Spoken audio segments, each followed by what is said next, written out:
Moms, masalah finansial memang kerap menjadi bahan perbincangan bagi setiap pasangan yang baru saja dan hendak menikah.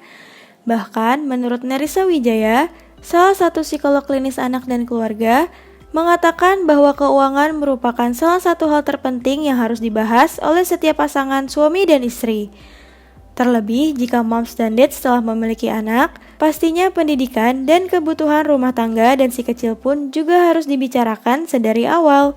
Pasalnya, jika tidak dibicarakan sedari awal, akan memicu konflik antar pasangan, sehingga baik moms dan juga dads harus lebih perhatian. Karena selain memicu konflik, pastinya juga akan berdampak pada kesehatan mental bagi keduanya. Lantas, apakah konflik masalah keuangan antar pasangan ini dapat berbahaya bagi kesehatan mental? Dan apa yang harus dilakukan untuk menjaga kesehatan mental saat terjadinya konflik akibat masalah keuangan dalam rumah tangga tersebut?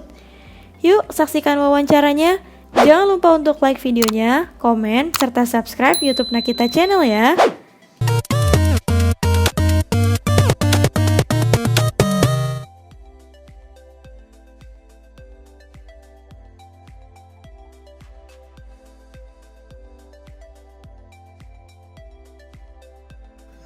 Sebenarnya kalau menurutku secara pribadi itu paling nggak yang penting ada kita financial check up, lalu juga psychological check up dan medical check up.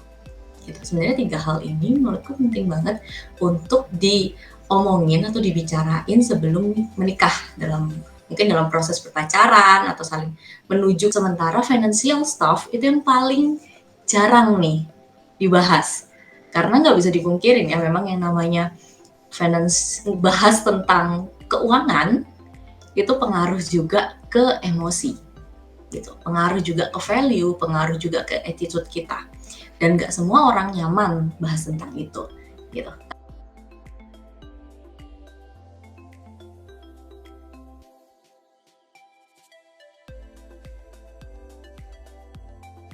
Jadi justru yang di awal adalah kita perlu berlatih dulu untuk transparan ke diri kita sendiri. Jadi sebelum kita ke pasangan kita, akhirnya penting untuk kita ke diri kita sendiri juga. Gimana kita bisa transparan dan kita bisa tahu nih pengeluaran kita yang benar, pemasukan kita yang benar seperti apa sih. Terus kita kalau ada nabung, kita cenderung spender atau saver, kayak gitu. Nah itu juga kita mulai kenalin diri sendiri. Baru setelah itu mulai ngobrol ke pasangan tuh tadi. Transparansi bisa muncul ketika mulai ada trust, gitu kan? Kalau nggak ada trust, sulit untuk bisa transparan. Selain trust juga kita perlu yang ada yang namanya rasa secure. Jadi kalau misalnya kita udah trust sama orang, kita pasti kan merasa aman.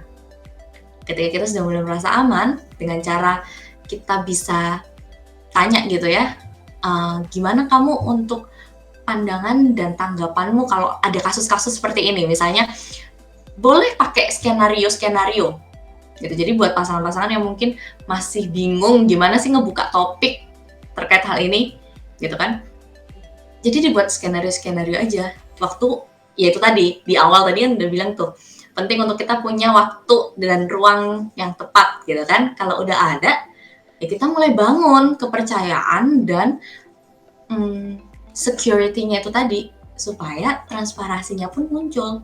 Karena memang benar yang tadi udah dibahas juga, ketika nggak ada transparansi, konflik sebenarnya bagus. Tapi kalau konfliknya akhirnya bikin secrecy, ada kerahasiaan tertentu, itu yang pusing. Gitu. Jadi yang penting adalah ketika ada konflik, kita juga mesti kenalin konflik seperti apa nih, bisa nggak kita bahas secara konstruktif atau enggak. Gitu. Nah, itu dia moms, jawaban seputar konflik masalah keuangan di dalam rumah tangga. Saksikan wawancara eksklusif lainnya hanya di YouTube Nakita Channel. Sampai jumpa di video selanjutnya.